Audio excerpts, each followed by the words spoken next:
Friends, welcome to my channel all about education. ಇವತ್ತು ನಾವು previous years questions ನೋಡೋಣ ಹೇಗಿತ್ತು ಅಂತಂದ್ಬಿಟ್ಟು. ಇದೆಲ್ಲ ನಾನು ಸೆಲೆಕ್ಟೆಡ್ ಮೋಸ್ಟ್ ಇಂಪಾರ್ಟೆಂಟ್ ಕ್ವೆಶನ್ಸ್ನ ನಾನು ಸೆಲೆಕ್ಟ್ ಮಾಡಿಕೊಂಡು ಕೊಟ್ಟಿದ್ದೀನಿ. ಓಕೆ, ಇದರಿಂದ ಏನಾಗುತ್ತೆ, ನಿಮಗೆ ಗ್ರೋತ್ ಮತ್ತು ಡೆವಲಪ್ಮೆಂಟ್ ಬಗ್ಗೆ ನಿಮ್ಗೆ ಗೊತ್ತಿದೆ. ಗ್ರೋತ್ ಆ್ಯಂಡ್ ಡೆವಲಪ್ಮೆಂಟ್ ಬಗ್ಗೆ ಗೊತ್ತಿದೆ ಅಂದರೆ ವಿಕಾಸ ಮತ್ತು ಬೆಳವಣಿಗೆ ಮತ್ತು ವಿಕಾಸ ಬಗ್ಗೆ ನೀವು ಓದಿರ್ತೀರ. ಟಿ ಎಕ್ಸಾಮ್ಗೆ, ಸೇಮ್ CTET ಎಕ್ಸಾಮ್ಗೆ ಇಂಗ್ಲೀಷಲ್ಲಿ ನೀವು ಓದಬೇಕು. ಸೊ ಇದರಲ್ಲಿ ಏನಿದೆ, ಫಸ್ಟ್ ಕ್ವೆಶನ್ ನೋಡೋಣ. The best method to study growth and development of the child is options: psychoanalytic method, second comparative method, third developmental method, fourth statistical method. First question ಅರ್ಥ ಮಾಡ್ಕೊಳ್ಳೋಣ. The best method to study ಏನು, ಯಾರ್ದು growth and development? ಇಲ್ಲಿ child ಬಗ್ಗೆ, ಚೈಲ್ಡ್ನ ಒಂದು ಮಗುವಿನ ಒಂದು ಬೆಳವಣಿಗೆ ಮತ್ತು ವಿಕಾಸದ ಬಗ್ಗೆ ಯಾವ ಮೆಥಡಿಂದ ನಾವು ಚೆನ್ನಾಗಿ ಕಲಿಬೋದು ಅಂದರೆ ಅದು ಡೆವಲಪ್ಮೆಂಟಲ್ ಸೈಕಾಲಜಿ. ಅಂದರೆ ಆಪ್ಷನ್ ನಂಬರ್ 3 ಇದಕ್ಕೆ ರೈಟ್ ಆನ್ಸರ್. ಡೆವಲಪ್ಮೆಂಟಲ್ ಮೆಥಡ್, ಇದರಿಂದ ನಾವೇನು ಒಂದು ಮಗುನ ಗ್ರೋತ್ ಆ್ಯಂಡ್ ಡೆವಲಪ್ಮೆಂಟ್ ಬಗ್ಗೆ ಸ್ಟಡಿ ಮಾಡ್ತೀವಿ. ಒಂದು ಶಾರ್ಟ್ ನೋಟ್ ಇದೆ ಇದ್ರ ಬಗ್ಗೆ ನೋಡಿ. ಓಕೆ, ಒಂದು ಡೆಫಿನಿಷನ್ ಇದೆ ನೋಡಿ ಇದ್ರದ್ದು. ಡೆವಲಪ್ಮೆಂಟಲ್ ಸೈಕಾಲಜಿ ಅಥವಾ ಡೆವಲಪ್ಮೆಂಟಲ್ ಮೆಥಡಲ್ಲಿ ಏನು ಮಾಡೋದು ಅಂದರೆ, ಫಸ್ಟ್ ಪಾಯಿಂಟ್ ನೋಡ್ಕೊಳ್ಳಿ. It studies the human development, physical, emotional, social, moral and personality development across the life span. Developmental ಸೈಕಾಲಜಿಲಿ ಎಲ್ಲದನ್ನು ನಾವು ಸ್ಟಡಿ ಮಾಡ್ತೀವಿ. ಏನು ಅಂದರೆ ಫಿಸಿಕಲ್, ಇಮೋಷ್ನಲ್, ಸೋಷಿಯಲ್, ಮಾರಲ್ ಎಲ್ಲದ್ರ ಬಗ್ಗೆನೂ ನಾವು ಸ್ಟಡಿ ಮಾಡ್ತೀವಿ. ಸೆಕೆಂಡ್ ಪಾಯಿಂಟ್ ನೋಡಿ. Developmental psychology primarily focused on the child development. Second point ಇದೆಯಲ್ಲ, ಇದು ವೆರಿ ಇಂಪಾರ್ಟೆಂಟ್. ಅಂದರೆ ಈ ಕ್ವೆಶನಿಗೆ ರಿಲೇಟೆಡ್ ಆಗಿರೋದು ಸೆಕೆಂಡ್ ಪಾಯಿಂಟ್ ನೋಡಿ. ಡೆವಲಪ್ಮೆಂಟಲ್ ಸೈಕಾಲಜಿ ಇದೆಯಲ್ಲ, ಇದು ಯಾವುದಕ್ಕೆ ರಿಲೇಟೆಡ್ ಆಗಿದೆ? ಚೈಲ್ಡ್ ಡೆವಲಪ್ಮೆಂಟ್ ಬಗ್ಗೆ. ಡೆವಲಪ್ಮೆಂಟ್ ಸೈಕಾಲಜಿ ಯಾವುದರಲ್ಲಿರುತ್ತೆ? ಚೈಲ್ಡ್ ಡೆವಲಪ್ಮೆಂಟ್ ಬಗ್ಗೆ ಮಾತಾಡುತ್ತೆ. Okay, next question. Socialisation is a process by which children and adults learn from options: family, school, peers, all of these. ಇದಕ್ಕೆ option number 4 all of these right answer. Socialisation ಅಂದರೆ ಕನ್ನಡದಲ್ಲಿ ಸಾಮಾಜೀಕರಣ ಅಂತೀವಲ್ವ, ಅದು ನಾವು ಒಂದು ಕಲಿಕೆ, ಮಕ್ಕಳಾಗಿರಲಿ ನಾವು ದೊಡ್ಡವರಾಗಿರಲಿ, ಒಂದು ಕಲಿಕೆ ಹೇಗಾಗುತ್ತೆ ಅಂದರೆ, ಈ ಎಲ್ಲ ಆಪ್ಷನ್ಸ್ ಕರೆಕ್ಟ್ ಏನಕ್ಕೆ ಅಂದರೆ ನಾವು ಫ್ಯಾಮ್ಲಿಯಿಂದನೂ ಕಲಿತೀವಿ, ಸ್ಕೂಲಿಂದನೂ ಕಲಿತೀವಿ, ಮತ್ತು ಪಿಯರ್ಸ್ ಅಂದರೆ ಏನು? ಯಾರು? ಫ್ರೆಂಡ್ಸ್. ನಾವು ಫ್ರೆಂಡ್ಸಿಂದನೂ ಕಲಿತೀವಿ. ಸೊ ಇದು ಮೂರು ಕೂಡ ನಮಗೆ ಒಂದು ಸಾಮಾಜೀಕರಣಕ್ಕೆ ಇಂಪಾರ್ಟೆಂಟ್ ಆಗಿರುತ್ತೆ. ಫ್ಯಾಮ್ಲಿ, ಸ್ಕೂಲ್, ಪಿಯರ್ಸ್ ಎಲ್ಲದೂ ಇಂಪಾರ್ಟೆಂಟ್ ಆಗಿರುತ್ತೆ. Next question. Which one of the following is the true statement corresponding to cephalocaudal principle of child's development? ಇದು ವೆರಿ ಇಂಪಾರ್ಟೆಂಟ್. ಸೆಫೆಲೋಕಾರ್ಡಲ್, CEPHA ಬರಬೇಕಾಗಿತ್ತಲ್ಲಿ. Cephalocaudal principle of child's development. ಇದು ನಾನು actually ಬೇರೆ ವಿಡಿಯೋಸಲ್ಲೂ ಹೇಳ್ಕೊಟ್ಟಿದ್ದೀನಿ. ಸೆಫೆಲೋಕಾರ್ಡಲ್ principle ಅಂದರೆ ಏನು, ಪ್ರಾಕ್ಸಿಮೋ distal ಅಂದರೆ ಏನು, ಎರಡು ಹೇಳ್ಕೊಟ್ಟಿದ್ದೆ. ಡಿಫ್ರೆನ್ಸ್ ಬಿಟ್ವೀನ್ ಅದೆರಡು ಹೇಳಿದ್ದೆ. ಇದರಲ್ಲಿ ಫಸ್ಟ್ ಸೆಫೆಲೋಕಾರ್ಡಲ್ ಪ್ರಿನ್ಸಿಪಲ್ ಅಂದರೆ ಏನು? Option number 1 development is from head to foot, second development from foot to head, third development is from middle to periphery, option number 4 none of this. ಇದಕ್ಕೆ right answer option number 1 development is from head to toe. ಇಲ್ಲಿ ಏನು ಕೊಟ್ಟಿದ್ದಾರೆ? Head to foot ಅಂತ ಕೊಟ್ಟಿದ್ದಾರೆ. ಇಲ್ಲಿ head to ಟೋ ಅಂತನಾದರೂ ಕೇಳ್ಬೋದು. ಅಂದರೆ ಶಿರಪಾದ ಅಂತ ನೀವು ಕೇಳಿರ್ಬೋದು ಕನ್ನಡದಲ್ಲಿ, ಶಿರಪಾದ ತತ್ವ ಅಂತಂದ್ಬಿಟ್ಟು. ಅದೇ ಇದು ಬೆಳವಣಿಗೆ ಮಕ್ಕಳಲ್ಲಿ ಫಸ್ಟ್ ಹೇಗಾಗುತ್ತೆ? ಸೆಫೆಲೋಕಾರ್ಡಲ್ ಪ್ರಿನ್ಸಿಪಲಲ್ಲಿ ಶಿರದಿಂದ ಅಂದರೆ ತಲೆಯಿಂದ ಕಾಲು ಕಡೆಗೆ ಒಂದು ಡೆವಲಪ್ಮೆಂಟ್ ಆಗುತ್ತೆ.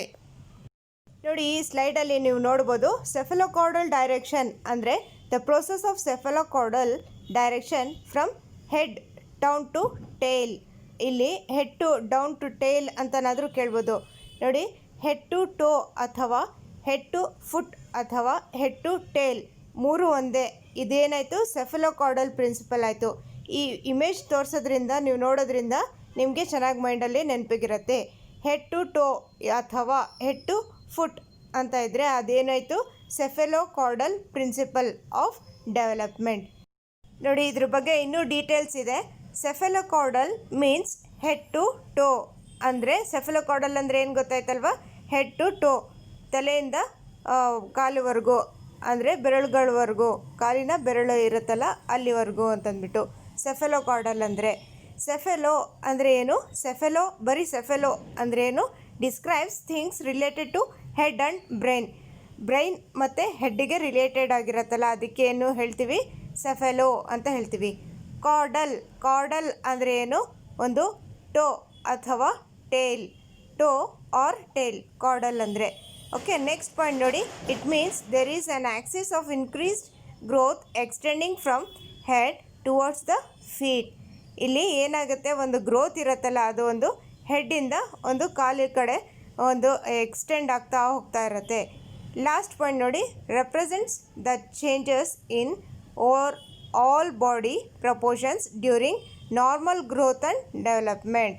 ಇಲ್ಲಿ ಸೆಫೆಲೋಕಾರ್ಡಲ್ ಏನಾಗುತ್ತೆ, ಓವರಾಲ್ ಬಾಡಿದು ಡೆವಲಪ್ಮೆಂಟ್ ತೋರಿಸ್ತಾ ಇದೆ ನಮಗೆ ಇಲ್ಲಿ. ನೋಡಿ, ಇದೊಂದು ಲಾಸ್ಟ್ ಲೈನಲ್ಲಿ ಕಾಣಿಸ್ತಾ ಇದೆಯಲ್ಲ, ಇದರಲ್ಲಿ ಇದು ನೆನಪಿಗಿರ್ಬೇಕು ನಿಮಗೆ. ಯಾಕಂದರೆ ಡೀಪಾಗಿ ಕೇಳಿದ್ರು ನೀವು ಆನ್ಸರ್ ಮಾಡೋ ಕೆಪಾಸಿಟಿ ಇರಬೇಕು.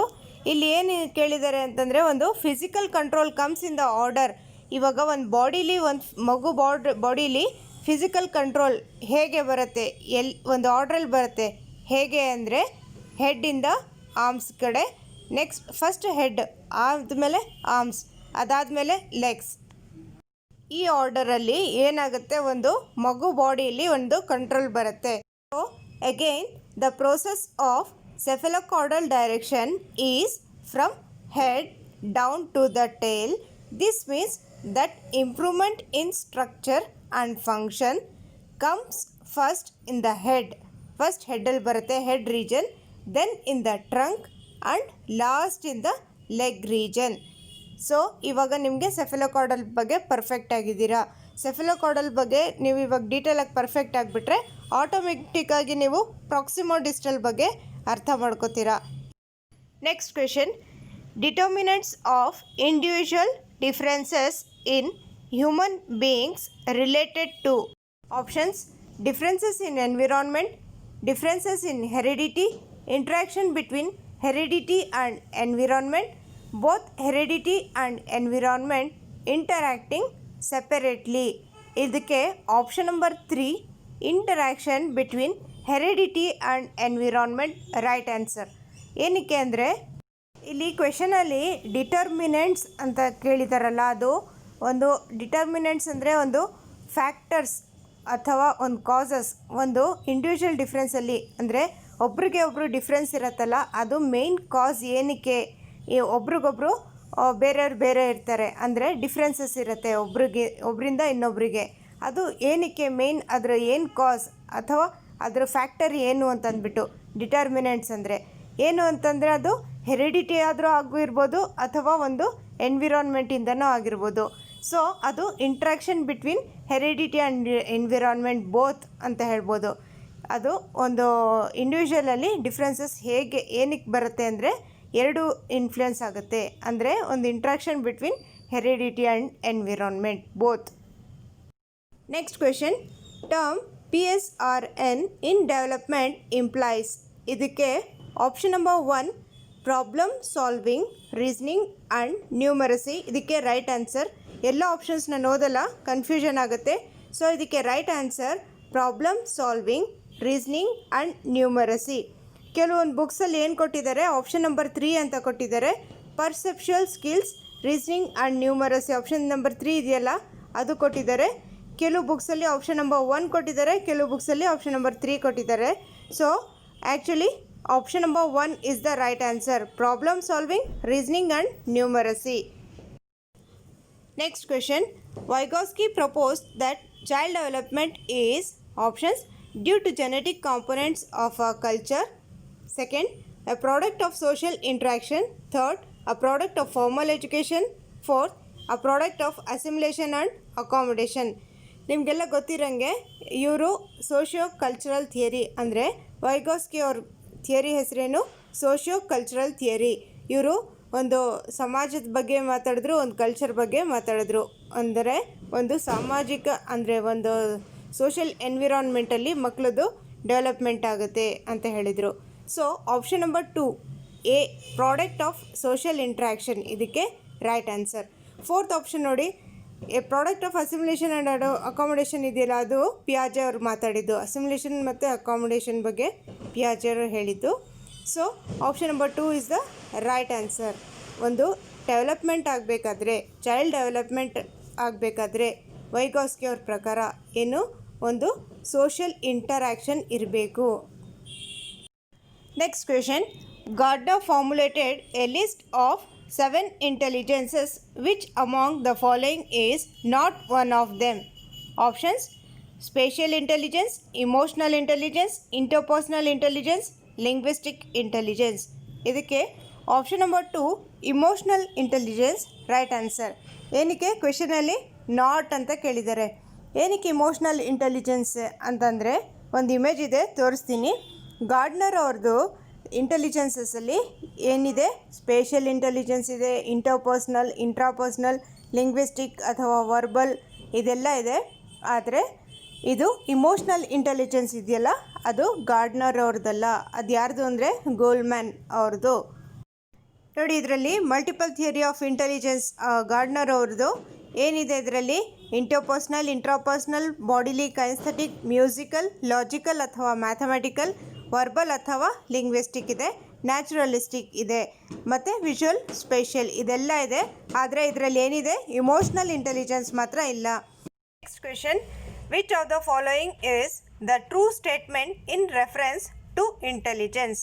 Options: intelligence is the ability to adjust, intelligence is the ability to learn, intelligence is the ability of abstract reasoning, all of this. Option number 4 all of this ಇದಕ್ಕೆ ರೈಟ್ ಆನ್ಸರ್. ಏನು ಕ್ವಶನಲ್ಲಿ ಏನು ಕೇಳಿದ್ದಾರೆ, ಇಲ್ಲಿ intelligence ಬಗ್ಗೆ ಯಾವ statement correct ಆಗಿದೆ ಅಂದರೆ ಎಲ್ಲ ಸ್ಟೇಟ್ಮೆಂಟು ಕರೆಕ್ಟ್ ಆಗಿದೆ. ಏನಕ್ಕೆ ಅಂದರೆ intelligence is the ability to adjust, intelligence is the ability to learn, intelligence is the ability of abstract thinking. So all of this is the right answer. Next question, a child can think logically about objects and events. This is the characteristic given by Piaget's of stage. ಅಂದರೆ ಒಂದು ಮಗು ಇದೆಯಲ್ಲ, ಅದು logical thinking start ಆಗುತ್ತೆ ಇಲ್ಲಿ ಒಂದು objects ಮತ್ತು events ಬಗ್ಗೆ. ಸೊ ಇದು ಯಾವ ಸ್ಟೇಜಲ್ಲಿ ಅಂದರೆ ಪಿಯಾಜೆ ಅವರ ಯಾವ ಸ್ಟೇಜಲ್ಲಿ ಇದು ಲಾಜಿಕಲ್ ಥಿಂಕಿಂಗ್ ಡೆವಲಪ್ ಆಗುತ್ತೆ ಅಂದರೆ ಆಪ್ಷನ್ಸ್ ನೋಡಿ, sensory motor stage, pre operational stage, concrete operational stage, formal operational stage. ಇದಕ್ಕೆ option number 3 concrete operational stage is the right answer. Third ಸ್ಟೇಜಲ್ಲಿ, ಕಾಂಕ್ರೀಟ್ ಆಪರೇಷನಲ್ ಸ್ಟೇಜಲ್ಲಿ ಮಕ್ಕಳು ಲಾಜಿಕಲಿ ಥಿಂಕ್ ಮಾಡ್ತಾರೆ. ಓಕೆ ಫ್ರೆಂಡ್ಸ್, ನಿಮಗೆ ನಾನು ರೆಗ್ಯುಲರಾಗಿ ನಾಳೆಯಿಂದ ಒಂದು 10 ಕ್ವೆಶನ್ಸ್ ರೆಗ್ಯುಲರಾಗಿ ಡೈಲಿ ಒಂದೊಂದು ವೀಡಿಯೋ ಕೊಡೋಕ್ಕೆ ಟ್ರೈ ಮಾಡ್ತೀನಿ. ನಾನು ಒಂದು ಗ್ಯಾಪ್ ಕೊಟ್ಬಿಟ್ಟಿದ್ದೆ, ಸಾರಿ ಫಾರ್ ದಟ್. ನಾನು ಡೈಲಿ ಒಂದೊಂದು ಕ್ಲಾಸಸ್ ರೆಗ್ಯುಲರಾಗಿ ತೊಗೊಂಡಾಗ ನಿಮಗೆ ಒಂದು ಥಿಯರಿ ಪ್ಲಸ್ ಒಂದು ಪ್ರೀವಿಯಸ್ ಇಯರ್ಸ್ ಕ್ವೆಶನ್ಸ್ ರಿಲೇಟೆಡ್ ನಾನು ಹೇಳ್ಕೊಡ್ತೀನಿ. ಒಂದು ಟಾಪಿಕ್ ಅಥವಾ ಒಂದು ಚಾಪ್ಟರ್ ಹೇಳ್ಕೊಟ್ಟು ಅದು ರಿಲೇಟೆಡ್ ಕ್ವೆಶನ್ಸ್ ನಾನು ಹೇಳ್ಕೊಡ್ತೀನಿ. ಸೊ ಆವಾಗ ಇನ್ನೂ ನಿಮಗೆ ಕ್ಲಿಯರ್ ಆಗುತ್ತೆ ನಾನು ಡೀಪಾಗಿ ಹೇಳ್ಕೊಟ್ಟಾಗ. ಓಕೆ, ಇನ್ನೊಂದು ಲಾಸ್ಟ್ ಕ್ವೆಶನ್ ಇದೆ. ಇವತ್ತು 10 ಕ್ವೆಶನ್ಸ್ ಕೊಟ್ಟಿದ್ದೀನಿ. ವಿಡಿಯೋ ಇಷ್ಟ ಆದರೆ ಲೈಕ್ ಮಾಡಿ. ನಿಮಗೆ ಏನು ರಿಕ್ವೈರ್ಮೆಂಟ್ ಇದೆ ಅಂದರೆ ನಿಮಗೆ CTETಗೆ ಯಾವ ಟಾಪಿಕ್ ಅಥವಾ ಯಾವ ಟಾಪಿಕ್ ನಿಮ್ಗೆ ಅರ್ಥ ಆಗ್ತಾಯಿಲ್ಲ ನೀವು ಕಮೆಂಟ್ ಮಾಡಿ ಹೇಳಿ, ಅದ್ರ ಬಗ್ಗೆನೂ ನಾನು ಮಾಡೋಕ್ಕೆ ಟ್ರೈ ಮಾಡ್ತೀನಿ, ಅಂದರೆ ವೀಡಿಯೋಸ್ ಮಾಡೋಕ್ಕೆ ಟ್ರೈ ಮಾಡ್ತೀನಿ. ಓಕೆ, ಲಾಸ್ಟ್ ಕ್ವೆಶನ್ ಇವಾಗ, which of the following does not belong to the categories of coping strategies that women commonly engaged in? Options: acceptance, resistance, revolution, adaptation. ಇದಕ್ಕೆ option number 3 revolution right answer. Option number 3 revolution right answer. ನೋಡಿ friends, ಇದು acceptance, resistance, adaptation ಇದೆಯಲ್ಲ, positive points ಇದೆ. ಅಂದರೆ ಇಲ್ಲಿ ಕ್ವೆಶನಲ್ಲಿ not ಅಂತ ಕೇಳಿದ್ದಾರೆ. ಸೊ ನಾಟ್ ಅಂತಂದರೆ ಆಪ್ಷನ್ ನಂಬರ್ 3 ರೆವಲ್ಯೂಷನ್ ಇದೇನಿದೆ ಒಂದು ನೆಗೆಟಿವ್ ಪಾಯಿಂಟ್ ಇದೆ. ರೆವಲ್ಯೂಷನ್ ಇದೆಯಲ್ಲ ಅದು ಅಗೇನ್ಸ್ಟ್ ಇದೆ. ಇದು ಒಂದು ರೆವಲ್ಯೂಷನ್ ಅಂದರೆ ಇದೇನಾಯಿತು, ಒಂದು ಅಂದರೆ ಒಂದು ವುಮೆನ್ಸ್ಗೆ ಇದು ಬಿಲಾಂಗ್ ಆಗೋದಿಲ್ಲ ಅನ್ನೋದು. ಓಕೆ, ನೆಕ್ಸ್ಟ್ ಇನ್ನೊಂದು ಫ್ರೆಂಡ್ಸ್, ಇಲ್ಲಿ ಇವತ್ತು ಒಂದು ದಿವಾಲಿದು ಪಟಾಕಿಗಳ ಸೌಂಡ್ ಬಂದಿದೆ, ಅಂದರೆ ಒಂದು ಕ್ರ್ಯಾಕರ್ಸ್ ಸೌಂಡ್ ಎಲ್ಲ ಬ್ಯಾಕ್ಗ್ರೌಂಡ್ ನಾಯ್ಸಸ್ ಬಂದಿದೆ. Sorry for that. ವಿಡಿಯೋ ಇಷ್ಟ ಆದರೆ ಲೈಕ್ ಮಾಡಿ. ನಿಮ್ಮ ಫ್ರೆಂಡ್ಸ್ ಯಾರಾದರೂ CTET ಎಕ್ಸಾಮ್ ಬರೀತಾ ಇದ್ದರೆ ಅವ್ರ ಜೊತೆ ನಮ್ಮ ವಿಡಿಯೋಸ್ ಶೇರ್ ಮಾಡಿ. Thank you for watching my video.